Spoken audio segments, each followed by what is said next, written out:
మనం చూడొచ్చు. ఇక 6వ అధ్యాయం నుండి 10వ అధ్యాయం వరకు ఉన్నటువంటి అధ్యాయాల్లో నోవాహు గురించి కూడా మనము చూడొచ్చు. నోవాహు యొక్క చరిత్ర, నోవాహు యొక్క వంశావళి మనము చూడొచ్చు. 6వ అధ్యాయం నుండి 10వ అధ్యాయం వరకు 6, 7, 8, 9, 10 5 అధ్యాయాలలో నోవాహు గురించి రాయబడి ఉండడం మనం చూడొచ్చు. దేవుడు ఏ రీతిగా నోవాహు ద్వారా నోవాహు కుటుంబాన్ని ఏ రీతిగా దేవుడు రక్షించాడో ఆ విషయాలు మనము చూడొచ్చు. ఈ యొక్క అధ్యాయం నుండి మనం చూసినప్పుడు దాదాపు 1656 సంవత్సరాల చరిత్ర మనము చూడొచ్చు. 1656 సంవత్సరాల తర్వాత సృష్టి ఆరంభమై ఈ లోకంలో 1656 సంవత్సరాల తర్వాత ఏ రీతిగా ఉండిందో మనము ఆ యొక్క చరిత్రను మనము ఈ అధ్యాయం నుండి మనము తెలుసుకోవచ్చు. ఇంత క్రితము 5వ అధ్యాయంలో మనం చూసినప్పుడు ఆదాము యొక్క వంశావళిని మనం చూసాము.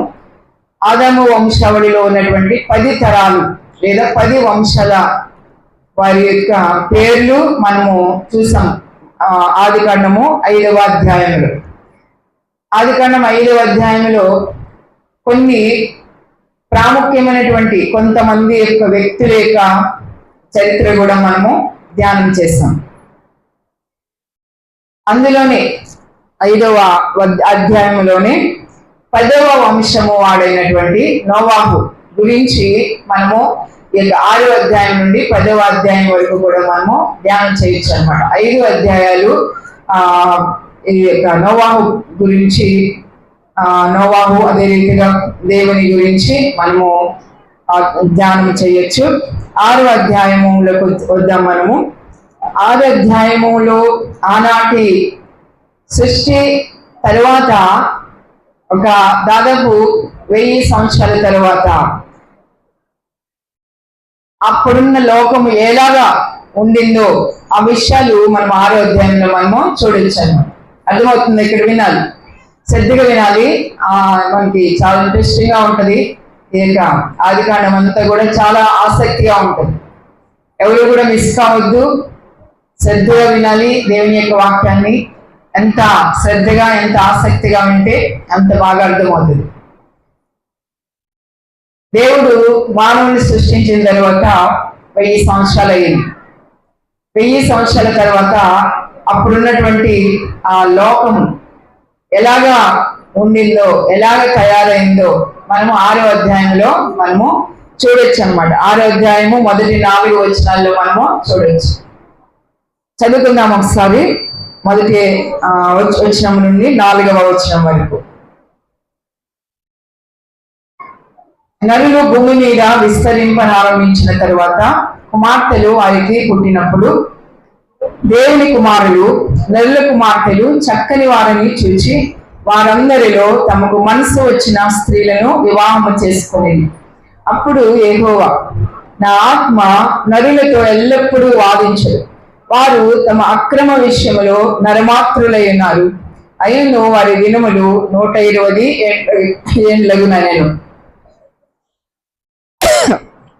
4 ఆ దినములలో నెఫీలులను వారు భూమి మీద ఉండిరి, తరువాతను ఉండిరి. దేవుని కుమారులు నల్ల కుమార్తెలతో పోయినప్పుడు వారికి పిల్లలను కనిరి. పూర్వకాలమందు పేరు పొందిన శూరులు వీరే. ఈ రీతిగా మనము ఆనాటి పురాతనమైనటువంటి ఆ యొక్క లోకము ఏ రీతిగా ఉన్నదో మనం ఇక్కడ చూస్తాం. దేవుడు మానవులను సృష్టించి వారికి నరులు అని చెప్పి దేవుడు పేరు పెట్టడం జరిగింది. నరులు అని చెప్పి పేరు పెట్టడము జరిగింది. రీతిగా ఇంతకుముందు మనము 4వ అధ్యాయంలో మనం చెప్పుకున్నాము. అక్కడ ఆదాము మొదటి కుమారుడైనటువంటి కయీను గురించి మనము తెలుసుకున్నాము. ఆదాము మొదటి కుమారుడైనటువంటి కయీను, రెండో కుమారుడు హేబేలు. ఇద్దరు ఆదామునకు జన్మించారు. ఇద్దరు గురించి రాయబడింది. అయితే కయీను, పెద్ద కుమారుడు కయీను తన తమ్ముడు అయినటువంటి హేబేలును చంపేయడం, తరువాత కయీనును దేవుడు శపించడం, తరువాత కయీను ఆ శాపము మూలముగా దేశ దిమ్మరిగా అతడు వెళ్ళిపోవడం, దేవుని సన్నిధిని విడిచిపెట్టి అతను దేశ దిమ్మరిగా తిరుగుతూ ఉండడము మనము చూస్తామన్నమాట. ఆ రీతిగా అతడు జీవిస్తూ దేవుని సన్నిధికి దూరంగా జీవిస్తూ అతడు కయీను వివాహం చేసుకున్న తరువాత ఆ రీతిగా కయీను యొక్క వంశావళి గురించి కూడా మనం 4వ అధ్యాయంలో చూస్తాం. కయీను వంశంలో 7 తరాలు గురించి మనము చూస్తాం. కయీను వంశంలో 7 తరాలు, 7వ వాడు లెమెకు అన్నాం. కాబట్టి ఈ యొక్క కయీను వంశం ఏ రీతిగా వాళ్ళు ఉన్నారు అంటే ఈ లోక పరంగా వాళ్ళు చాలా విషయాలలో అభివృద్ధి చెందుతూ వచ్చారు. కయీను వంశపు వాళ్ళు ఈ లోక పరముగా దేవునికి దూరంగా జీవిస్తూ ఉన్నారు. అంతేకాకుండా ఈ లోక పరంగా వాళ్ళు అనేక అంశాలలో అభివృద్ధి చెందుతూ వచ్చారు. నాగరికతను అభివృద్ధి చేసుకున్నారు. తర్వాత వాళ్ళు ఇత్తడితో, ఇనుముతో, వాళ్ళు రాగితో పనిముట్లు తయారు చేసుకోవడమో వారు నేర్చుకున్నారు. తర్వాత సంగీత వాయిద్యాలు తయారు చేసుకొని ఆ సంగీతంతో వాళ్ళు సంతోషంగా జీవించడం వాళ్ళు నేర్చుకున్నారు. ఈ రీతిగా దేవునికి సంబంధించినటువంటి అంశాలలో కాకుండా లోక సంబంధమైనటువంటి అంశాలలో వారు అభివృద్ధి చెందుతూ వచ్చారు. అలాగా కయీను యొక్క వంశము దేవుని యందు భయభక్తుల్లో లేకుండా, దేవునిలో ఉండకుండా, దేవునికి దగ్గరగా జీవించకుండా, ఇక కయీను వంశము లోకానుసారంగా శరీర రీతిగా వారి యొక్క వంశాలు అభివృద్ధి చెందడము ప్రారంభించబడింది. తరువాత మనం చూసినప్పుడు అదే 4వ అధ్యాయంలో ఆదాము హేబేలుకు ప్రతిగా ఆదాముకి దేవుడు మరొక కుమారుణ్ణి ఇచ్చాడు. షేతు అనేటువంటి కుమారుణ్ణి ఇవ్వడం జరిగింది. షేతు అనేటువంటి కుమారుడికి ఎనోషు అనేటువంటి కుమారుడు జన్మించాడు. అయితే ఎనోషు ఎప్పుడైతే జన్మించాడు అనగా ఆదాముకు మనవడు జన్మించినప్పుడు ఆ కుటుంబంలో ఉన్నటువంటి అందరూ కూడా ఎంతమంది అయితే ఉన్నారు, ఆదాము యొక్క కుమారులు, కుమార్తెలు, మనములు, వీళ్ళందరూ కూడా ఎంతమంది అయితే ఉన్నారో వారందరూ కలిసి యెహోవా దేవుని నామంలో వారు ప్రార్థన చేయడము మొదలు పెట్టారు. అంటే వారు దేవునికి దగ్గరగా జీవించడము మొదలు పెట్టారు. ఈ రీతిగా షేతు వంశము దేవునితో సంబంధము కలిగి జీవించడము వారు ప్రారంభించారు. కాబట్టి ఈ రీతిగా ఒక 2 ఆదాము నుండి దేవుడు చేత సృష్టింపబడినటువంటి ఆదాము నుండి 2 అంశాలు, 2 లైన్లు అన్నమాట. ఒకటి కయీను వంశము, రెండవది షేతు వంశం. వీరిద్దరూ కూడా కయీను వంశమేమో శరీర పరంగా లేదా ఈ లోక పరంగా వాళ్ళు అభివృద్ధి పొందడమో, వాళ్ళు ఆ రీతి వాళ్ళు జీవించడమో మొదలు పెడితే, మరొక పక్క షేతు వంశము దేవునికి దగ్గరగా వారిని సృష్టించినటువంటి సృష్టికర్తని జ్ఞాపకం చేసుకుంటూ దేవునితో సంబంధము కలిగి వారు ప్రార్థన చేయడము, భక్తి కలిగి జీవించడము వారు మొదలు పెట్టారు. ఈ రీతిగా 2 సమాంతర రేఖలు రైల్వే ట్రాక్లు ఎట్లాగా సమాంతరంగా అవి ఉంటాయో ఆ రీతిగా అవి కలవవు, 2 వేరువేరుగా ఉంటాయి కదా. రైల్వే ట్రాక్ లో ఎలా ఉంటాయి లైన్లు, ఆ రైల్వే ట్రాక్ ఎలా ఉంటుంది, సమానంగా ఉంటాయి, 2 వైపులా కూడా సమానంగా ఉంటాయి, ఇటు ఒకటి ఇటు ఒకటి. ఆ రీతిగా ఈ ఇద్దరు కూడా ఆదాము నుండి వచ్చినప్పటికీ కూడా ఈ ఇరు వంశాలలో కూడా చాలా వ్యత్యాసాలు, చాలా తేడాలు మనము చూడొచ్చు అన్నమాట. ఈ రీతిగా 2 వంశాలు కూడా వారు అభివృద్ధి చెందుతూ వచ్చారు. ఆ రీతిగా చదువుకున్నటువంటి రీతిగా 6వ అధ్యాయం మొదటి వచనంలో మనం చదువుకుంటున్నాం కదా, నరులు భూమి మీద విస్తరింపనారంభించాయి. చాలా జనము, చాలా మంది విస్తరిస్తా ఉన్నారు. మనుషులందరూ కూడా విస్తరిస్తా ఉన్నారు భూమి మీద. అదిగాక ఆ దినాలలో వాళ్ళు చాలా దినాలు బతుకుతా ఉన్నారు. చాలా కాలము వారికి ఆయుష్ ఇవ్వబడింది, లాంగ్విటీ అని. చాలా దినాలు వారు బ్రతుకుతా ఉన్నారు, చాలా సంవత్సరాలు, కొన్ని సెంచురీస్ వారు బ్రతుకుతా ఉన్నారు. 700 సంవత్సరాలు, 800 సంవత్సరాలు, 900 సంవత్సరాలు వారు బ్రతుకుతా ఉన్నారు. కాబట్టి ఈ రీతిగా అప్పుడున్నటువంటి లోకము చాలా మనుషులతో నిండిపోయింది అనమాట. చాలా జనాభా విస్తరించింది. కొంతమంది చెప్తారు దాదాపు 80 లక్షల మంది ఆనాడు ఉన్నారు జనం అని చెప్పి. అప్పుడున్నటువంటి లోకం. ఇప్పట్లాగా మనకి దేశాలు అప్పుడు లేవు. ఇప్పుడు ఉన్నట్టుగా దేశాలు కానీ ఖండాలు కానీ ఇలాగ అప్పటికి విభజింపబడలేదు. అప్పుడున్నటువంటి ఒకటే లోకము, ఒక చోటే అది పరిమితమైంది.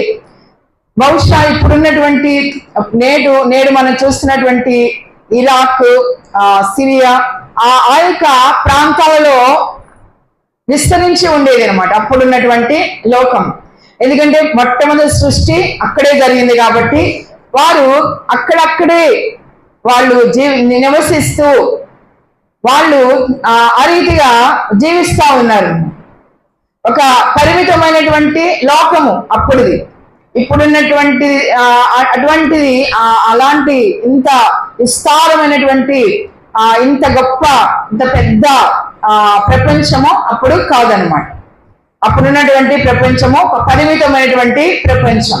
80 లక్షలు జనాభా బహుశా ఉండి ఉండొచ్చు. కాబట్టి ఇక్కడ వాక్యంలో మనం చూసినప్పుడు ఇలాగా మనుషులు ఆ దినాలలో విస్తరించి ఉంటా ఉన్నారు. అలాంటి సమయాలలో ఏమైంది అని అంటే ఈ యొక్క దేవుని కుమారులు నరుల కుమార్తెలను వారు చక్కని వారు, అందమైన వారు, సుందరమైన వారు అని చెప్పి వారు వివాహం చేసుకున్నారు. ఇక్కడ దేవుని కుమారులు అంటే ఎవరు, నరుల కుమార్తెలు అంటే ఎవరు అని చెప్పి రెండు పదాలు మనం ఇక్కడ చూస్తా ఉన్నాం. రెండు విధాలైనటువంటి పదాలు. ఒకటి దేవుని కుమారులు అని మనం చూస్తా ఉన్నాము. తర్వాత రెండోది నరుల కుమార్తెలు. ఎవరు దేవుని కుమారులు, ఎవరు నరుల కుమార్తెలు అని అంటే, దేవుని కుమారులు అంటే ఆదాము నుండి పుట్టినటువంటి షేతు యొక్క వంశావళిని దేవుని కుమారులు అని చెప్పుకోవచ్చు అన్నమాట. నరుల కుమార్తెలు అని ఎవరైనా కయీను వంశము నుండి వచ్చినటువంటి వారు. ఎందుకు ఆ రీతిగా వారికి అలాగే పేరు పెట్టబడింది అని అంటే, ఇక్కడ ఆ రీతిగా ప్రస్తావించబడింది అని అంటే, దేవుని కుమారులు అనగా వారు షేతు వంశపు వారు, దేవునితో సంబంధం కలిగి దేవునితో సహవాసము కలిగి వారు జీవిస్తా ఉన్నారు. దేవుని దగ్గరగా జీవిస్తా ఉన్నారు. ప్రార్థన చేసుకుంటూ దేవుని భయభక్తులు కలిగి జీవిస్తూ వారు తమ యొక్క వంశాన్ని వృద్ధి చేసుకుంటా ఉన్నారు. కాబట్టి వారిని దేవుని కుమారులు అని చెప్పి ప్రస్తావించడము జరిగింది. వాక్యంలో మనం ఒక చోట మనం చూడొచ్చు. రోమీయులకు రాసిన పత్రిక 8వ అధ్యాయం 14వ వచనంలో రాయబడి ఉంటది, దేవుని ఆత్మ చేత ఎందరు నడిపింపబడుదురో వారందరూ దేవుని కుమారులై ఉందురు అని చెప్పి రాయబడి ఉంటుంది. దేవుని ఆత్మ చేత ఎందరు నడిపింపబడుదురో వారందరూ దేవుని కుమారులై ఉందురు అని చెప్పి రాయబడి ఉంటుంది. కాబట్టి అదే రీతిగా సమాధానపరచువారు దేవుని కుమారులు అని చెప్పి మత్తయి సువార్త 5వ అధ్యాయంలో మన యేసు ప్రభు వారు చెప్తారు. కాబట్టి ఎవరైతే దేవునితో సత్సంబంధము కలిగి జీవిస్తారో వారిని దేవుని కుమారులు అని చెప్పి పిలువచ్చు. అంతేకాకుండా వాక్యంలో మనం యోగ గ్రంథంలో కూడా చూసినప్పుడు దేవుని కుమారులు అని దేవదూతలకు కూడా పేరు పెట్టబడిందని. దీని వారు దేవుని పక్షముగా ఉండేవారు కాబట్టి వారికి కూడా దేవదూతలకు కూడా దేవుని కుమారులు అని చెప్పి పేరు పెట్టారు. అయితే ఇక్కడ మనం చూసినప్పుడు ఈ అధ్యాయంలో షేతు సంతానాన్ని దేవుని కుమారులు అని చెప్పి పిలుస్తా ఉన్నారు. తర్వాత నరుల కుమార్తెలు అంటే వారు కయీను సంతానము. ఇక కయీను సంతానము అందరూ కూడా వారికి జన్మించినటువంటి కుమార్తెలు ఈ లోకపరమైనటువంటి లేదా వారి శరీరము మీద వారు ఫోకస్ పెట్టారు. వారి యొక్క అందాన్ని వారు మెరుగుదిద్దుకోవడంలో వారు ఫోకస్ పెట్టారు. చాలా కనుక్కున్నారు, వారు చాలా కనుక్కొని ఉండొచ్చు అన్నమాట. వారి యొక్క తమ యొక్క అందం మీద ఈ లోకపరమైనటువంటి అంశాల మీద వారు దృష్టి పెట్టి వారి లోకపరంగా వారు శరీర రీతిగా వారు జీవిస్తా ఉన్నారు. కాబట్టి నరుల కుమార్తెలు అని చెప్పి పేరు పెట్టారు. కాబట్టి నరుల కుమార్తెలు చాలా చక్కని వారు, చాలా అందమైన వారు అని చెప్పి చూశారు ఈ యొక్క షేతు వంశపు వాళ్ళు. కాబట్టి ఇక్కడ మనం చూసినప్పుడు ఈ రెండు వంశాల వాళ్ళు కూడా కలిసిపోయినట్టుగా మిళితమైనట్లుగా మనం చూస్తాం. కయీను వంశంలో ఉన్నటువంటి వాళ్ళ కుమార్తెల్లో అందంగా ఉన్నటువంటి వారిని ఈ యొక్క షేతు వంశంలో ఉన్నటువంటి వారు పురుషులు చూసి వాళ్ళని వివాహము చేసుకున్నారు. ఇక్కడ మనము రెండు రకాలైనటువంటి వంశాలను మనం చూస్తా ఉన్నాము. ఒకటి ఆత్మానుసారంగా నడుచుకునేటువంటి వంశపు వారు, షేతు వంశపు వారు. అదే రీతిగా కయీను వంశపు వాళ్ళు శరీరానుసారంగా నడుచుకునేటువంటి వారు. వారికి దేవునితో సంబంధం లేకుండా ఈ లోకపరమైనటువంటి అంశాల మీదే వారు దృష్టి పెట్టి వాళ్ళు ఉంటున్నారు. కాబట్టి ఈ రెండు వంశాల వాళ్ళు కూడా కలిసిపోయి వారు దేవునికి వ్యతిరేకముగా, దేవుని యొక్క ఉద్దేశాలకు, దేవుని యొక్క ఆయన యొక్క ప్రణాళికలకు, దేవుని యొక్క ఆలోచనలకు విరుద్ధముగా ఈ ఇద్దరు కూడా కలిసిపోయి వారు వివాహాలు చేసుకొని వారు దేవునికి దూరమైపోయినటువంటి వారుగా ఉంటా ఉన్నారు. దేవునికి స్తోత్రం, హల్లెలూయా. కాబట్టి తర్వాత వాళ్ళు వివాహాలు చేసుకున్నారు. వివాహం చేసుకోవడము తప్ప అని మనము అనుకోవచ్చు. వాళ్ళు వివాహం చేసుకుంటే దేవునికి ఎందుకు బాధ? దేవుడు ఇక్కడ ఆయన అనుకుంటున్నాడు, ఏమని అనుకుంటున్నాడంటే దేవుడు 3వ వచనంలో, నా ఆత్మ నరులతో ఎల్లప్పుడూ వాదించదు, వారు తమ అక్రమ విషయంలో నరమాత్రులై ఉన్నారు. ఏమంటున్నారు? నరమాత్రులై ఉంటా ఉన్నారు. నరమాత్రులు అంటే కింద ఏమనుంది పుట్టినోట్లో శరీరులు. చూడండి, మనుషులందరూ కూడా అలాగా వాళ్ళు వివాహాలు చేసుకొని భక్తిహీనులు. ఈ కయీను సంతము వారేమో భక్తిహీనులుగా వారు జీవిస్తే, షేతు సంతానము వారు భక్తి పరులుగా జీవిస్తా ఉన్నారు. ఈనాటి లోకం కూడా అలాగే ఉంటుంది. భక్తి పరులు, కొందరు భక్తి పరులుగా జీవిస్తూ ఉంటున్నారు, మరికొందరు భక్తిహీనులుగా జీవిస్తా ఉన్నారు. తాము సృష్టించినటువంటి ఆ సృష్టికర్తకు దూరముగా జీవించేటువంటి వారు కొందరైతే, తమ సృష్టికర్తకు పరలోకపు తండ్రికి దగ్గరగా జీవించేటువంటి వారు మరికొందరు. ఈ రీతిగా లోకములో భక్తి పరులు, భక్తిహీనులు ఆ రీతిగా మనము ఉండడం, జీవించడం మనము చూస్తా ఉన్నాం. కాబట్టి అప్పుడు కూడా ఇక్కడ మనం వారి వివాహాలు ఎలా జరిగినాయి అంటే, భక్తి పరులుగా ఉన్నటువంటి వారు దేవుని మార్గంలో నడుస్తూ, దేవుని చిత్త ప్రకారముగా జీవిస్తూ, ప్రార్థన చేసుకుంటూ భక్తిగా జీవిస్తూ ఉన్నటువంటి వారు, వారి యొక్క హృదయాలు, వారి మనసులు మారిపోయి వారు దేవునిలో నుండి కలిగిపోయి వారు భక్తిహీనమైనటువంటి వారి వైపునకు వారు మొగ్గు చూపినట్లుగా మనము చూస్తా ఉన్నాం. భక్తిహీనులుగా జీవించేటువంటి వారు శరీరం మీద దృష్టి పెట్టి దేవునికి దూరంగా జీవిస్తున్నటువంటి వారి యొక్క కుమార్తెలను వారు వివాహం చేసుకున్నట్లుగా, ఆ రీతిగా ఈ లోకంలోనికి పాపము లేదా భ్రష్టత్వము విస్తరించిపోయినట్లుగా మనము వాక్యంలో మనము చూడొచ్చు అన్నమాట. అందుకే దేవుడు అంటున్నాడు, నా ఆత్మ నరులతో ఎల్లప్పుడూ వాదించదు. దేవునికి ఒక లిమిట్ ఉంటుంది. ఆయన యొక్క సహనానికి, దేవుని యొక్క దీర్ఘశాంతమునకు ఒక లిమిట్ అనేది ఉంటది. దేవుడు ఆయన దయగలిగినటువంటి వాడు, దేవుడు జాలి ఉన్నటువంటి వాడు, కనికరం కలిగినటువంటి వాడు. ఆయన ఎప్పుడు కూడా తన బిడ్డలకు కృప చూపడానికి ఆయన చూస్తూ ఉండేవాడు. ఆయనకి ఎప్పుడు కూడా శిక్షించాలి, వీళ్ళని బాధ పెట్టాలి, వీళ్ళని నాశనం చేయాలి అని ఎప్పుడు కూడా తాను సృష్టించినటువంటి మానవుల మీద దేవునికి ఎప్పుడు అలాంటి అభిప్రాయం అనేది ఉండదు. తన బిడ్డలను ఆయన ప్రేమిస్తూ ఉండేటువంటి దేవుడు. కాబట్టి ఇక్కడ ఆ నరుల యొక్క చెడుతనము భూమి మీద చాలా విస్తరించిపోయింది. వారు చేసుకున్నటువంటి ఆ యొక్క వివాహాల వల్ల ఆ యొక్క అలోకమును ఎలాగ నిండిపోయిందంటే భ్రష్టత్వముతో నిండిపోయింది. దేవునికి దూరం అయిపోయారు. ఈ లోకపరమైనటువంటి ఆ లోక శరీరాశలలో లోకాశలలో వారు పడిపోయి వారు దేవుని విడిచిపెట్టినటువంటి వారిగా, ఎంతో పాపము చేసేటువంటి వారిగా, ఎంతో చెడిపోయినటువంటి వారిగా వారు ఆ దినాల్లో మనుషులు ఉన్నట్లుగా మనము చూస్తా ఉన్నాము. అయితే దేవుడు వారికి ఒక లిమిట్, ఆ పీరియడ్ ని దేవుడు వారికి నియమించేశాడు. అప్పటి వరకు కొన్ని వందల ఏళ్ళు బ్రతికినటువంటి వారు హఠాత్తుగా ఒక నంబర్ ఇక్కడ మనకు కనిపిస్తుంది. వారి దినములు అయినను వారి దినములు 120 ఏండ్లగునని చెప్పి దేవుడు తనను తాను చెప్పుకుంటా ఉన్నాడు. 120 సంవత్సరాలకి దేవుడు అక్కడ కుదించేశాడు. అంటే ఇంకా ఆ జనాభా లేదా ఆ మనుషులు కేవలము ఆ భూమి మీద 120 సంవత్సరాలు మాత్రమే ఉంటారు. 120 సంవత్సరాల టైం పీరియడ్ వాళ్ళకి దేవుడు నియమించేశాడు. ఒక పరిమితి అనేది నియమించేశాడు. కాబట్టి చూస్తాడు దేవుడు, చూస్తాడు ఆ లోకమంతా కూడా చెడిపోయి ఉంటా ఉంది, బలాత్కారంతో నిండిపోయి ఉంటా ఉంది.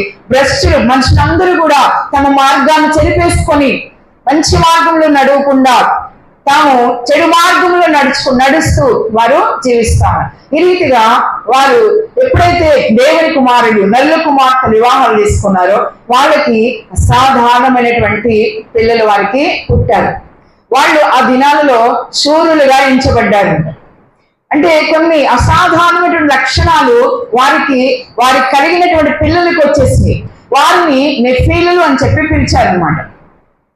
వారిని నెఫీలు అని చెప్పి పిలిచారు. నెఫీలు అంటే అర్థం ఏంటి అని అంటే బలాత్కారులు అని అర్థం అనమాట. ఇతరులను పడద్రోసేటువంటి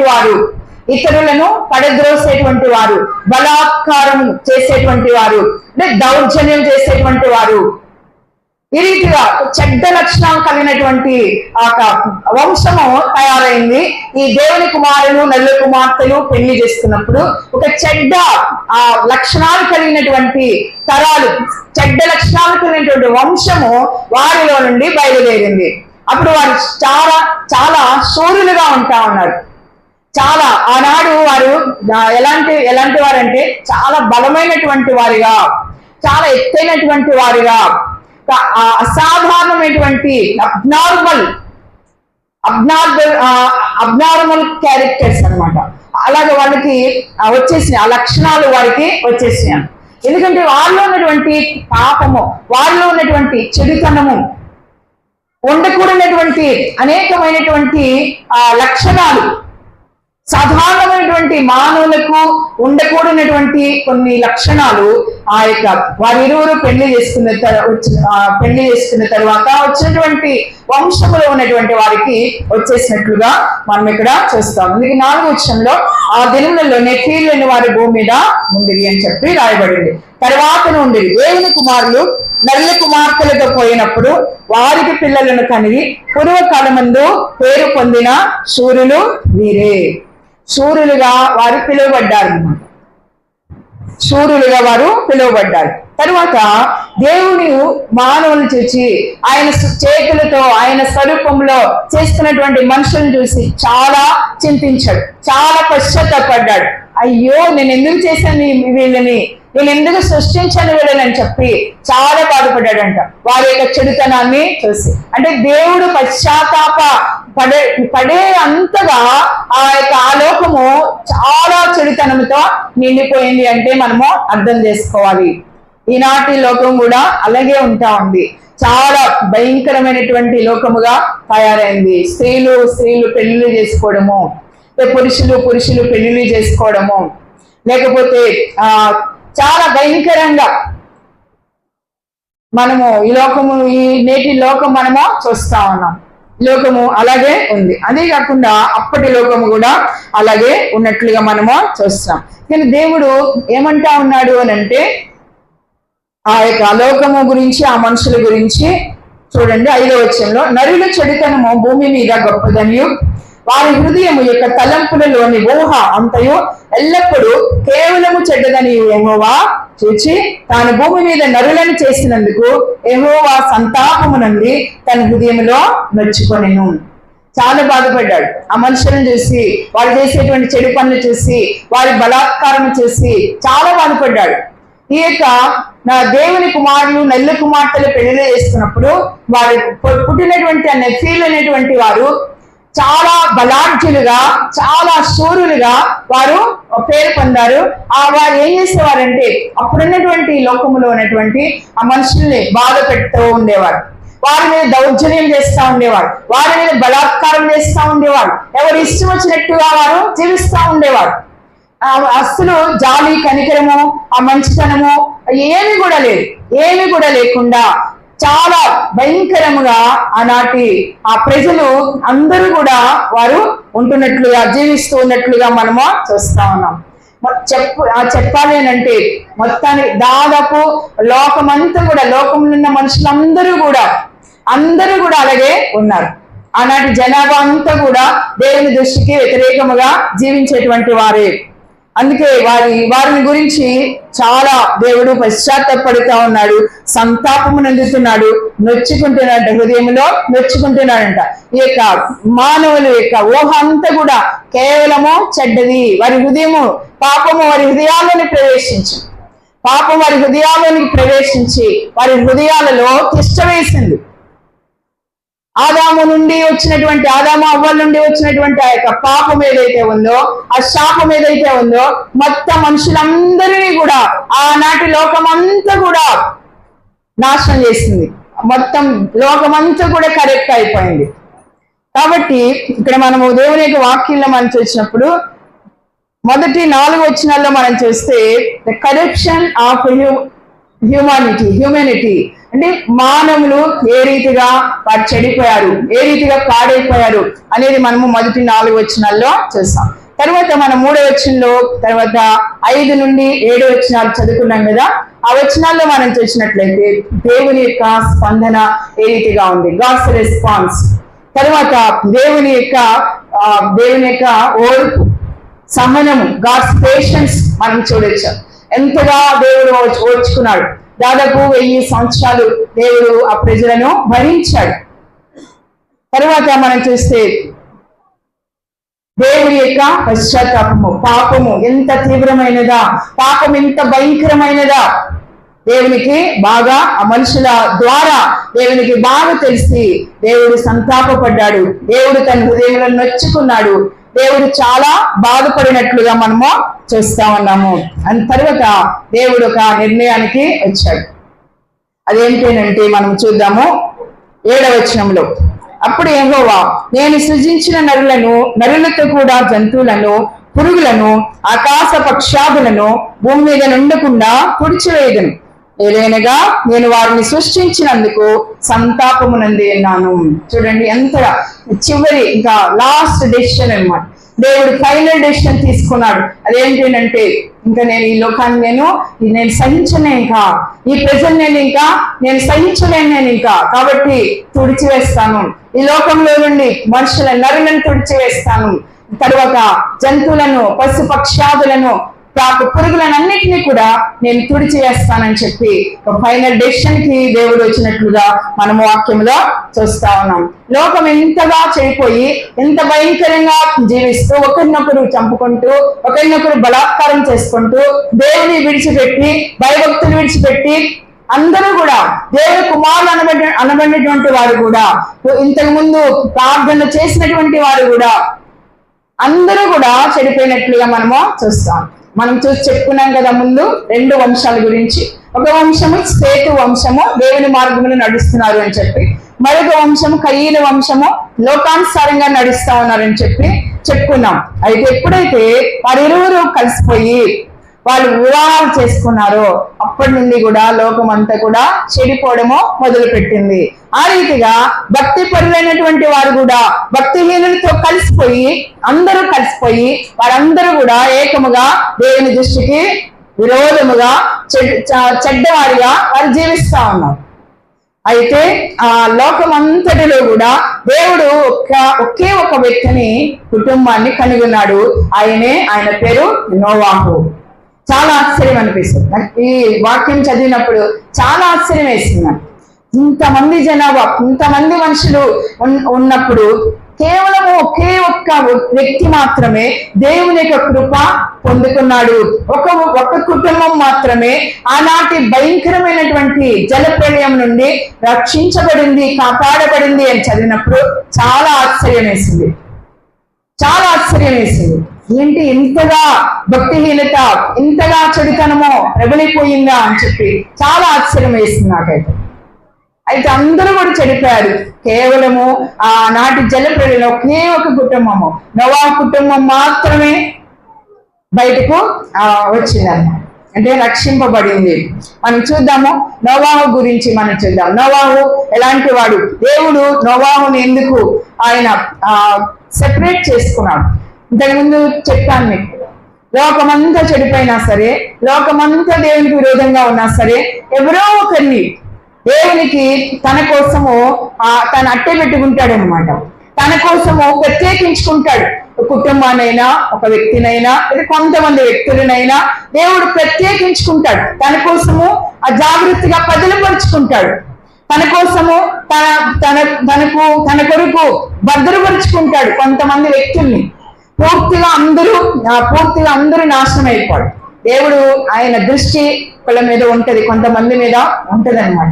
కాబట్టి ఈనాడు మన మీద దేవుని దృష్టి, దేవుని కృప ఉండాలి అని చెప్పి మనము దేవుని సన్నిధిలో మనము కోరుకోవాలి.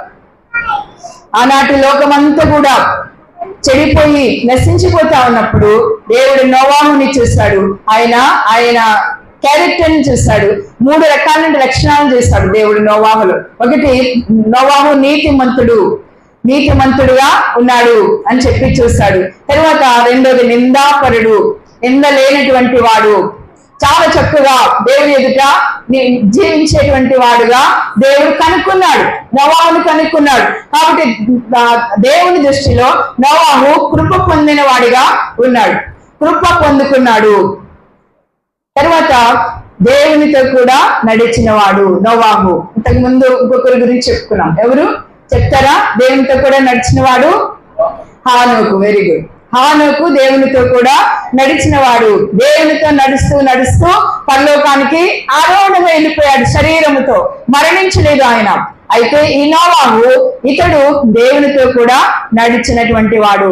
3 రకాలైనటువంటి ఆయన గుణాలు ఇక్కడ దేవుడు చెప్తా ఉన్నాడు. నోవాహు నీతిమంతుడు. రెండోది, నిందాపరుడే కదా, నిందారహితుడు. సారీ, మనము చదువుకుందాం 9వ వచనం నుండి 8వ వచనం కూడా చదువుకుందాం. అయితే నోవాహు యెహోవా దృష్టి యందు కృప పొందిన వాడాయను. నోవాహు వంశావళి ఇదే. నోవాహు నీతిపరుడును, తన తరములో నిందారహితుడునే ఉండెను. తన తరములో నోవాహు ఒక్కడే నీతిమంతుడిగా, నిందారహితుడిగా జీవించాడంట. ఒక తరములో ఆ నోవాహు ఒక్కడే. మిగతా వారందరూ కూడా చనిపోయినటువంటి వారిగా ఉన్నారు. తరువాత నోవాహు దేవునితో కూడా నడిచిన వాడు. షేము, హాము, యాపేతు అను 3 కుమారులను నోవాహు కనెను. భూలోకము దేవుని సన్నిధిని చెడిపోయి ఉండెను. భూలోకము బలాత్కారముతో నిండి ఉండెను. దేవుడు భూలోకమును చూచినప్పుడు అది చెడిపోయి ఉండెను. భూమి మీద సమస్త శరీరులు తమ మార్గమును చెరిపి వేసుకొని ఉండేది.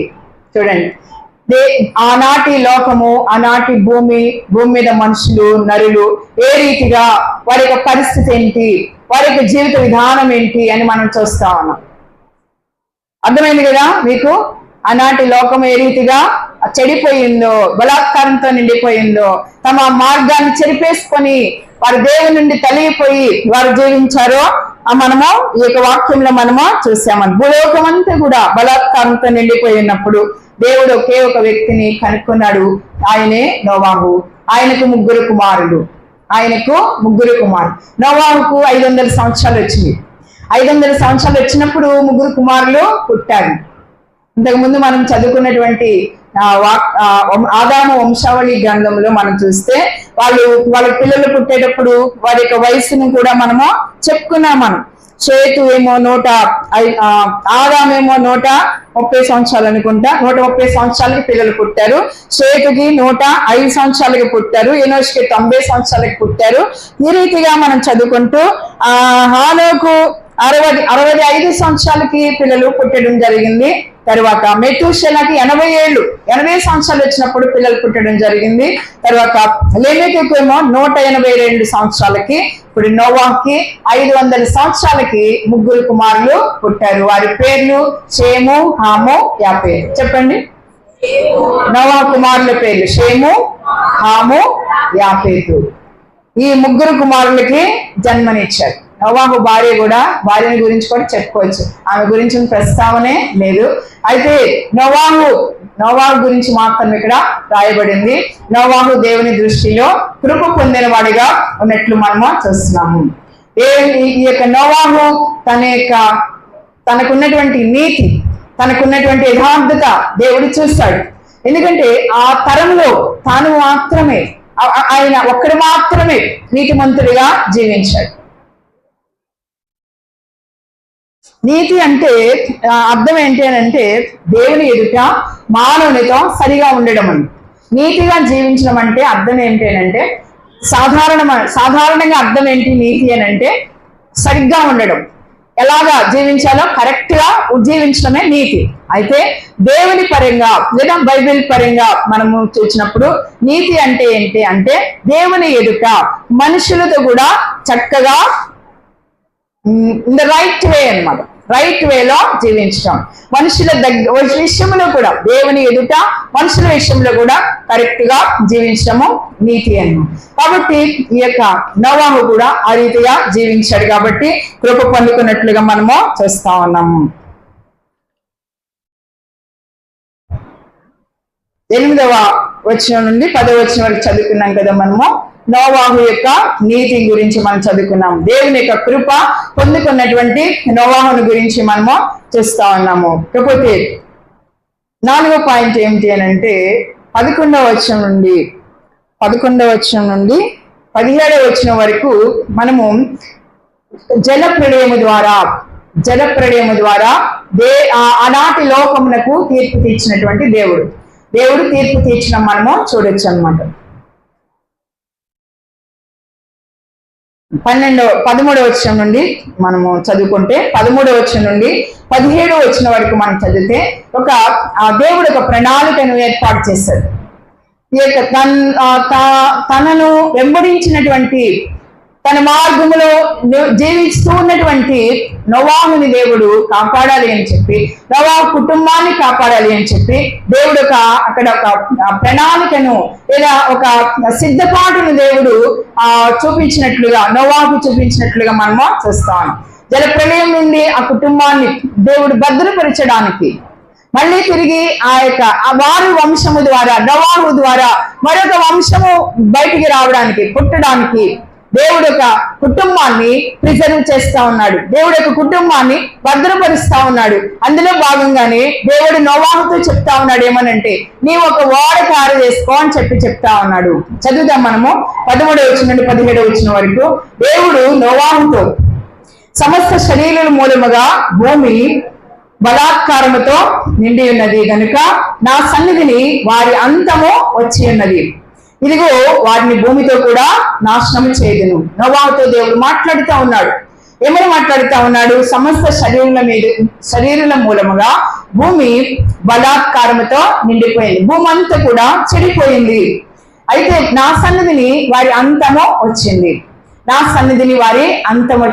ఇక ఫుల్ స్టాప్ పెట్టాల్సినటువంటి సమయం వచ్చింది. ఎందుకంటే దేవుడు పరిశుద్ధుడు. ఆయన పాపాన్ని ఆయన ఏమాత్రము కూడా సహించేటువంటి దేవుడు కాదు. సహించేటువంటి దేవుడు కాదు. ఆయన తట్టుకోలేడు. అదృష్టత్వాన్ని చూసి, దౌర్జన్యాన్ని, బలాత్కారం చూసి దేవుడు తట్టుకోలేడు. దేవునికి అస్సలు ఇష్టము లేదు. కాబట్టి దేవుడు పరిశుద్ధుడు. అదే రీతిగా దేవుడు న్యాయవంతుడు. న్యాయము చేసి తీర్తాడు. జడ్జిమెంట్, తీర్పును తీరుస్తాడు దేవుడు. అక్కడ ఉన్నటువంటి చెడుతనాన్ని మొత్తం ప్రక్షాళన చేయడానికి దేవుడు ఇక్కడ సిద్ధపడి నోవాహుతో చెప్తా ఉన్నాడు ఏమనంటే, ఇదిగో వారిని భూమితో కూడా నేను నాశనం చేసేస్తాను అంటున్నాడు. తర్వాత ఏమంటున్నాడు? ఒక కలప పేరు చూపించి, పేరు చెప్పి చితిసారెకపు మ్రాను అంటే సైప్రస్ వుడ్ అని. అంటే ఇప్పుడు ఈ ప్రపంచంలో, ఈ లోకంలో అది దొరకదంట. ఈ యొక్క ఈ ఏదైతే చెక్క ఉందో వుడ్ ఏదో ఉందో అది దొరకదంటే ఈ లోకం ఇప్పుడున్నటువంటి ప్రపంచంలో. అయితే ఇది మనం ఉపయోగించేటువంటి టేకు చెక్క కన్నా చాలా రెట్లు అది చాలా దృఢమైనది. ఈ చితిసారికపు మ్రాను అంటే చాలా దృఢమైనది అన్నమాట, చాలా బలమైనది అన్నమాట. దాంతో నువ్వు ఒక వాడ తయారు చేసుకో అని చెప్పి దేవుడు సెలవిస్తా ఉన్నాడు. తర్వాత ఆ వాడ ఎలాగా చెయ్యాలో దాని నిర్మాణం కూడా దేవుడే చెప్తా ఉన్నాడు.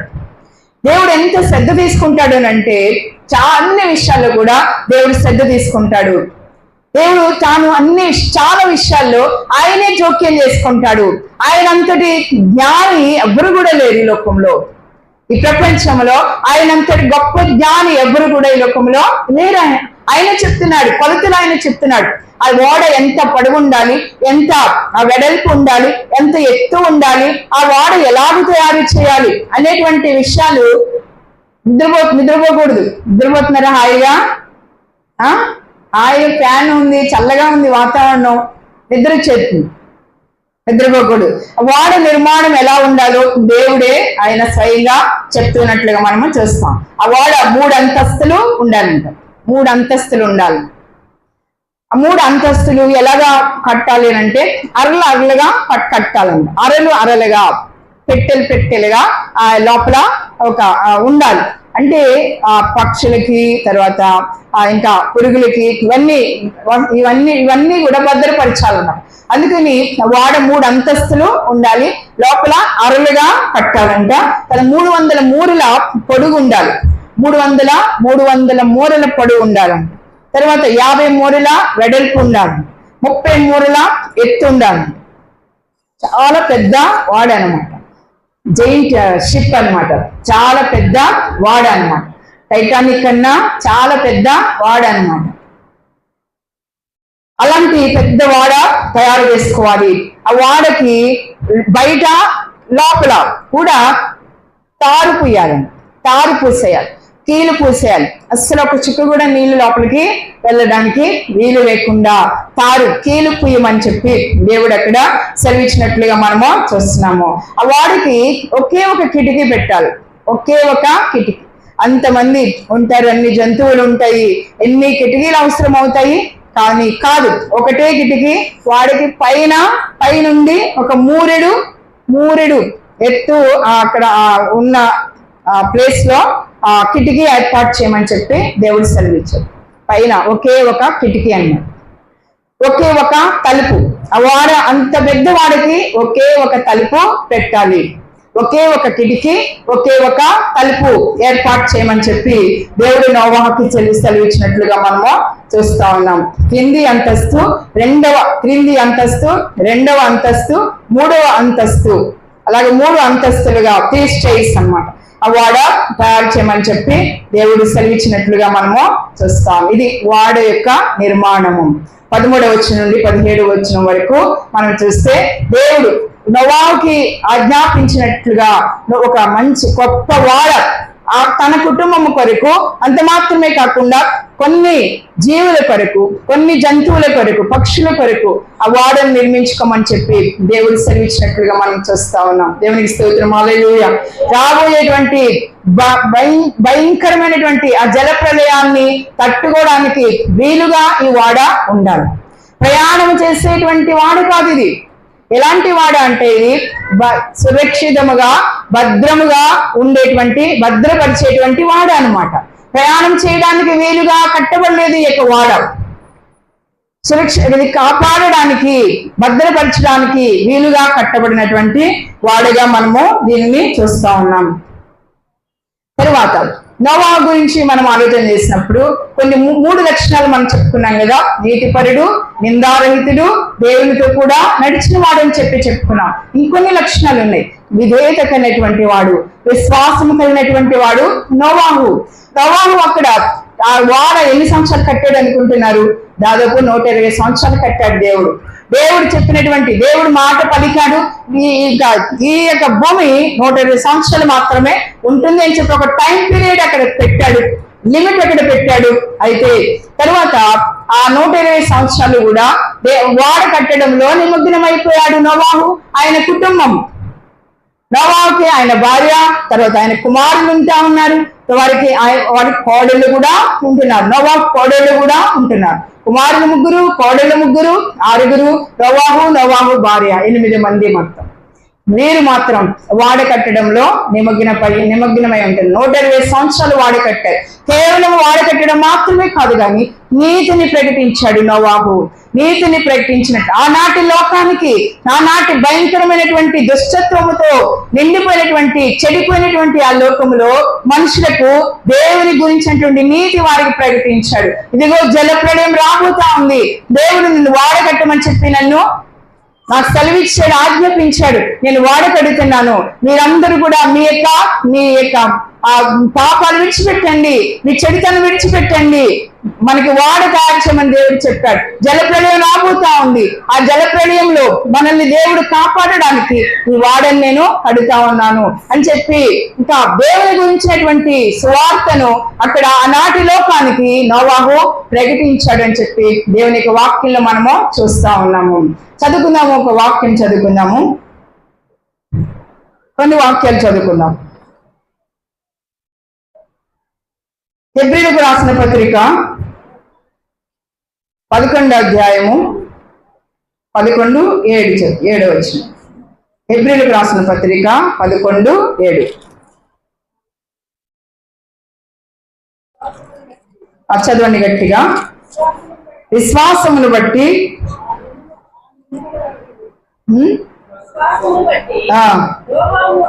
నోవాహు అది వరకు చూడని సంగతులను గూర్చి దేవుని చేత హెచ్చరింపబడి భయభక్తులు గలవాడై తన ఇంటి వారి రక్షణ కొరకు ఒక ఓడని సిద్ధము చేసెను.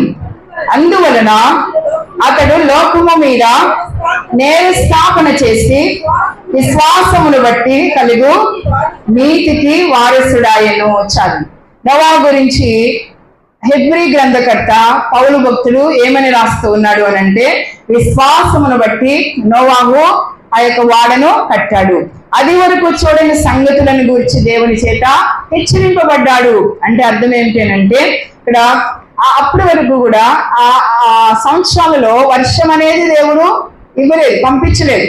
ఆకాశం నుండి ఈనాడు కురుస్తున్నటువంటి వర్షము, ఆనాడు ప్రజలకు వర్షం అనేది లేదనమాట. వర్షాన్ని దేవుడు కురిపించలేదు. అయితే నీటి ఆవిరి, తేమ నీటి భూమిని తడిపేదన్నమాట. ఆవిరి లేచి భూమిని తడిపేది. ఆ సిస్టమ్ వేరనమాట. అప్పుడున్నటువంటి లోకంలో ఆ సిస్టమ్ వేరు. అయితే వాన చుక్క కూడా పడలేదు అప్పటి వరకు కూడా. వర్షము వాళ్ళకి తెలియదు, వాళ్ళు చూడలేదు వర్షం. అయితే నోవాహు మాత్రము నమ్మాడు, దేవుడు చెప్పినటువంటి మాట నమ్మాడు. ఏం నమ్మాడు? నేను ఈ లోకం మీదకి జల ప్రళయాన్ని నేను రప్పించబోతా ఉన్నాను, కాబట్టి నీవు వాడ కాయచ్చు. అదేంటి ప్రభువా, వాన చుక్కలేదు, వాడంటున్నావు, జల ప్రళయం అంటున్నావు, దేంటి ప్రభువా అని చెప్పి ఆయన ఏం అడగలా, ఆయన ఒక మాట కూడా ప్రశ్నించలేదు. అది నోవాహు విధేయత చూపించాడు, దేవుని మాట విధేయత చూపించాడు. ఎలాంటి పరిస్థితులైనా సరే నీవు కూడా దేవుని మాట మీద నమ్మకం ఉంచాలి. నీ జీవితంలో, నీ కుటుంబంలో, నీ బిడ్డల జీవితాలలో ఎలాంటి పరిస్థితులు ఉన్నా సరే దేవుని మీద నమ్మకము నీవు ఉంచాలి, దేవుని మీద విశ్వాసం ఉంచాలి. ఇదేంటి ప్రభువా, అదేంటి ప్రభువా అని చెప్పి మనం దేవుణ్ణి ప్రశ్నించకూడదు. విశ్వాసం అంతే, నమ్మకము అంతే, దేవుని మీద ఉంచాలి. నోవాహు కూడా అది వరకు చూడని సంగతులు అంటే, అది వరకు వాడు వర్షమే చూడలేదు, వాన చెనికే పడలేదు ఎప్పుడూ కూడా. అయినా సరే దేవుని నమ్మాడు నోవాహు. దేవుని ఎడల విశ్వాసం కలిగినటువంటి వాడు నోవాహు. విధేయత చూపించాడు. అలాగే ప్రభువా నువ్వు చెప్పినట్టే నేను కడతాను వాడని అని చెప్పి ఎంతమంది హేళన చేసినా, ఇది అందరూ కూడా అక్కడికి వచ్చినటువంటి వారు నోవాహు కడుతున్నటువంటి వాడని చూసి హేళన చేసి ఉండొచ్చు. అనేక మంది ఎగతాళిగా నవ్వి ఉండొచ్చు, వీడు పిచ్చివాడు అని చెప్పి అని ఉండొచ్చు ఆనాటి ప్రజలు. ఎందుకంటే ఆనాటి ప్రజలు భక్తులైనటువంటి వారుగా, వాళ్ళు చెడిపోయినటువంటి వారుగా ఉంటున్నారు కాబట్టి, దేవుని మీద విశ్వాసం లేనటువంటి వారుగా ఉంటున్నారు కాబట్టి నోవాహు దగ్గరికి వచ్చి అదని ఇదని చెప్పి ఆయనను బాగా బాధ పెట్టి ఉండొచ్చు, ఆయనను బాగా హింసించి ఉండొచ్చు. ఆయనను పిచ్చివాడిగా లెక్క కట్టి ఉండొచ్చు. అయినప్పటికీ కూడా ఏది లెక్క చేయలేదు నోవాహు. దేవుడు నాకు చెప్పాడు, నేను అదే చేస్తాను. ఏది చెప్పాడో అదే చేస్తాను. మనం కూడా అదే రీతిగా ఉండాలి. దేవుని సంగమా, మన జీవితాల్లో కూడా మీ పరిస్థితులు ఎలా ఉన్నా సరే, మీ కుటుంబ పరిస్థితులు ఎలా ఉన్నా సరే, కేవలం దేవుని మీద మాత్రమే మీరు నమ్మకము ఉంచాలి. ఆ రీతిగా మనం ఇక్కడ చూస్తా ఉన్నాము. తన ఇంటి వారి కొరకు భయభక్తులు గలవాడే, తన ఇంటి వారి కొరకు ఒక వాడను, రక్షణ కొరకు వాడను సిద్ధం చేసుకున్నాడు. కాబట్టి లోకం మీద నేరస్థాపన చేసి విశ్వాసం బట్టి కలుగు నీతికి వారసుడయ్యాడు అని చెప్పి పౌలు భక్తులు చెప్తున్నారు. ఇంకొక మాట చదువుకుందాం.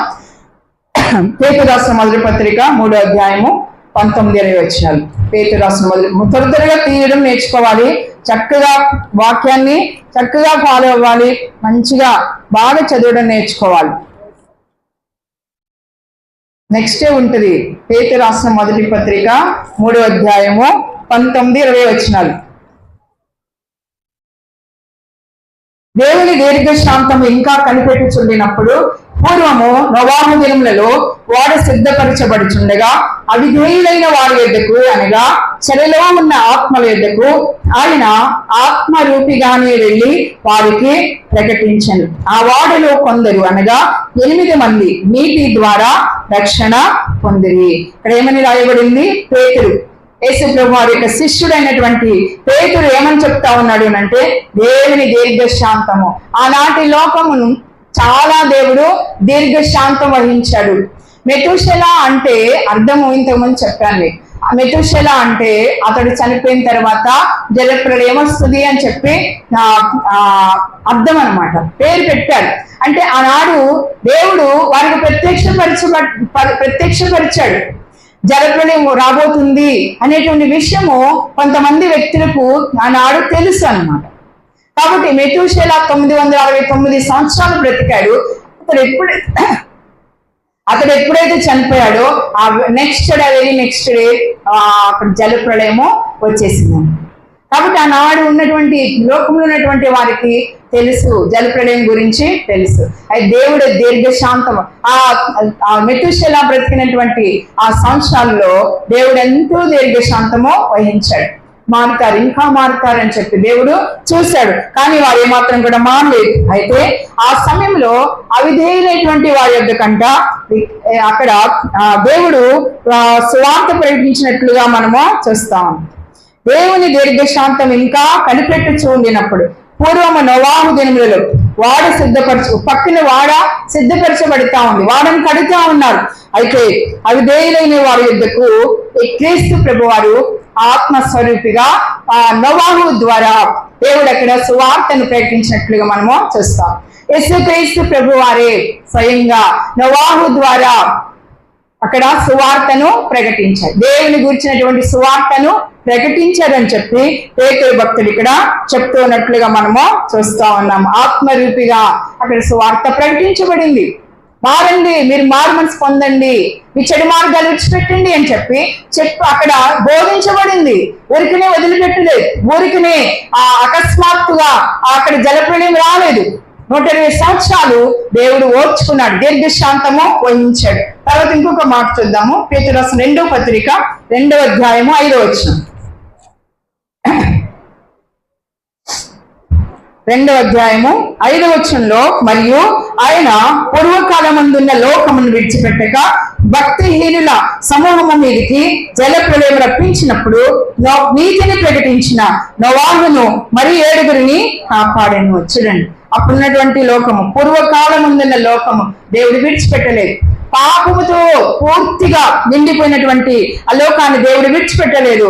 ఆ తర్వాత భక్తిహీనుల సమూహం, వారందరూ కూడా భక్తిహీనులుగా ఉంటా ఉన్నారు. భక్తి వదిలిపెట్టేశారు, పూర్తిగా భక్తిని వదిలిపెట్టేసి ఉన్నారు. కాబట్టి వారి మీదకి దేవుడు జలప్రళయం రప్పించాడు. ఆ భక్తిహీనుల మధ్యలో నీతిని ప్రకటించాడంట నోవాహు. ఏం ప్రకటించాడు? నీతిని ప్రకటించాడు. నీతిని ప్రకటించినటువంటి నోవాహుని మరి 7 దేవుడు కాపాడాడు అని చెప్పి ఇక్కడ పేతురు భక్తుడు రాస్తాడు. సరే, ఇప్పుడు మనం ఆదికాండంలోకి వచ్చేద్దాం. ఆదికాండము 6వ అధ్యాయంలోకి వచ్చేద్దాం. మనము కిందికి మనం చదువుకుందాం 18వ వచనం నుంచి. 17వ వచనం నుంచి, ఇదిగో నేనే జీవవాయువు గల సమస్త శరీరులను ఆకాశము కింద నుండకుండా నాశనం చేయుటకు భూమి మీదకి జల ప్రవాహం రప్పించుచున్నాను. లోకమందున్న సమస్తమును చనిపోవును, అయితే నీతో నా నిబంధన స్థిరపరచుదు. నీవును నీతో కూడా నీ కుమారులను, నీ భార్యయు, నీ కోరెండును ఆ వాడలో ప్రవేశింపవలను. మరియు నీతో కూడా వాటిని బ్రతికించుకుంటకు సమస్త జీవులలో అనగా సమస్త శరీరం యొక్క ప్రతి జాతిలోని 2 చొప్పున నీవు వాడిలోనికి తేవలను. వాటిలో మగదియు ఆడదియు ఉండవలను. నీవు వాటిని బ్రతికించుకున్నట్టుకై వాటి జాతుల ప్రకారము పక్షులలోను, వాటి జాతుల ప్రకారం జంతువులలోను, వాటి జాతుల ప్రకారం నేలను ప్రాకు వాటన్నిటిలోను ప్రతి జాతిలో 2 చొప్పున నీ యొద్దకు అవి వచ్చును. మరియు తినుటకు నానా విధమైన ఆహార పదార్థములను కూర్చుకొని నీ దగ్గర ఉంచుకొనుము. అవి నీకును వాటికి ఆహారము నేను చెప్పాను. నోవాహు అట్లు చేశాను. దేవుడు అతనికి ఆజ్ఞాపించిన ప్రకారం యావత్తు చేశాను. దేవుని స్తోత్రం, హల్లెలూయా. కాబట్టి ఈ యొక్క వాడ ఎలాగా నిర్మించాలి, ఆ వాడలో ఎవరెవరు ఉండాలి, వాడలో ఏమేమి ఉండాలి అన్ని కూడా దేవుడు సెలవిచ్చాడు. ఎంత శ్రద్ధ మనిషి మీద దేవునికి, ఎంత ప్రేమ మన మీద కూడా దేవునికి అంతే శ్రద్ధ, అంతే ప్రేమ. మనల్ని దేవుడు రక్షిస్తా ఉన్నాడు. మనల్ని రక్షించాడు దేవుడు. క్రీస్తు ప్రభువారికి, ఈ వాడ క్రీస్తు ప్రభు వారికి సాదృశ్యముగా మనము చెప్పుకోవచ్చు. ఈ రక్షణ వాడ క్రీస్తు ప్రభు వారికి సాదృశ్యంగా మనము చెప్పుకోవచ్చు. ఒకే ఒక్క వాడ, మనుషులకు ఒకటి, జంతువులకు ఒకటి, లేదా మరో దానికి ఇంకొకటి, అదేమీ కాదు. ఒకటే వాడ తయారు చేయబడింది. There is only one ark. ఒకటే వాడని తయారు చేయమని చెప్పి దేవుడు సెలవిచ్చాడు. Only one door, only one door. ఆ వాడకి ఒకటే ఒక తలుపు, ఒకటే ఒక తలుపు పెట్టమన్నాడు. అంత పెద్దవాడికి ఒకటే ఒక తలుపు పెట్టమన్నాడు దేవుడు. దేవునికి ఎంత గొప్ప ప్రణాళిక. యేసుప్రభు వారు అంటారు, యోహాను సువార్త 10వ అధ్యాయము, యోహాను సువార్త 10వ అధ్యాయము 9వ వచనంలో, నేనే ద్వారం, I am the door, I am the door అంటారు యేసుక్రీస్తు ప్రభు వారు లోకంలో జీవించినప్పుడు. నేనే ద్వారమును అంటారు. నేనే ద్వారమును. ఈ రక్షణ వాడకు కేవలం యేసుక్రీస్తు ప్రభు వారు మాత్రమే ద్వారము. ఆయన ద్వారం మాత్రమే, ఆయన యేసు ప్రభు అనే ద్వారంలో నుండి మాత్రమే ఎవరైనా సరే వెళ్ళాలి, పరలోకానికి వెళ్ళాలి. ఆయనే ద్వారం. అంతేకాదు యోహాను సువార్త 14వ అధ్యాయం 6వ వచనంలో ఏమంటాడంటే, నేనే మార్గం, 7వ వచనం అనుకుంటా, నేనే మార్గమును, నేనే సత్యం, ఐ ఆమ్ ద వే. ఆయనే మార్గము. యేసుక్రీస్తు ప్రభు వారు మాత్రమే మార్గము. ఆయన మీద మాత్రమే మనం నమ్మకం ఉంచుకోవాలి. ఆయన మీద మాత్రమే మనం విశ్వాసం ఉంచాలి. మనల్ని పరలోక రాజ్యానికి తీసుకెళ్లేటువంటి ద్వారము ఆయనే, మార్గము కేవలము ఆయన మాత్రమే. కాబట్టి ఆయన ద్వారా మాత్రమే మనము పరలోకానికి వెళ్ళాలి. దేవునికి స్తోత్రం, హల్లెలూయా. ఒకటే ఒక కిటికీ పైన, వాడికి పైన ఏర్పాటు చేయాలి. లోకంలో జలప్రళయంలో అనేక మంది నశించిపోతారు. వీరు వాడలో ఉన్నప్పుడు అన్ని చుట్టూ కిటికీలు పెట్టాడు అనుకోండి, దేవుడు పెట్టమన్నాడు అనుకోండి, వాళ్ళందరూ ఏం చేస్తారు, ఆ కిటికీల దగ్గరికి వచ్చి ఎలా చచ్చిపోతున్నారు, ఎలాగా ఆహాకారాలు చేస్తారు, ఎలా కేకలేస్తున్నారు, వాళ్ళు ఎలా చనిపోతున్నారు. అదంతా కూడా ఆ లోకం అంతా, ఆ యొక్క కుళ్ళిపోయినటువంటి ఆ యొక్క లోకము, ఆ యొక్క జలప్రళయం యొక్క ఆ భయంకరత్వము అంతా కూడా వీళ్ళు చూస్తూ ఉంటారు. చూసినప్పుడు వాళ్ళ యొక్క హృదయాలు భయపడిపోతాయి, అమ్మో అని చెప్పి. అదేమి కూడా కాదు. లోకాన్ని చూడకూడదు, కేవలం దేవుని మీద మాత్రమే దృష్టి పెట్టాలి, పైకి మాత్రమే చూడాలి. వాళ్ళ దృష్టి అంతా కూడా, వారి కన్నులు పైకి చూడాలి, దేవుని వైపు మాత్రమే చూడాలి. దేవుని కృపను వారు జ్ఞాపకం చేసుకోవాలి. దేవా, మాకు ఎంత కృపను అనుగ్రహించావు ప్రభా, లోకం అంతా కూడా నశించిపోతా ఉన్నప్పుడు మమ్మల్ని జ్ఞాపకం చేసుకున్నావు, మా ఎడల నీ కృప చూపావు ప్రభు అని చెప్పి వారు దేవుని స్తుతించే వారిగా ఉండాలి. అందుకే ఒకే ఒక కిటికీ, ఓన్లీ వన్ విండో. క్రీస్తు ప్రభు యొక్క కృప మాత్రమే మనం జ్ఞాపకము చేసుకోవాలి. ఈ లోకం మన చుట్టూ, మన ఇరుగు పొరుగు, లేదా మన చుట్టూ ఉన్నటువంటి లోకం ఏ రీతిగా జీవించనివ్వండి, ఎంత భయంకరంగా జీవించండి, ఎన్ని పాపాలు చేస్తూ ఉండనివ్వండి, మనము మాత్రము వారితో పాలు పంపులు పొందకూడదు. వారి జీవిత విధానం వైపు మనం ఎప్పుడు కూడా చూడకూడదు. కేవలం మన దేవుని వాక్యమును మనం చూడాలి, దేవుని వైపు మాత్రం చూడాలి. దేవుని యొక్క కృపను మాత్రం జ్ఞాపకం చేసుకుంటూ మన దేవుణ్ణి స్తుతించే వారిగా మనము ఉండాలి.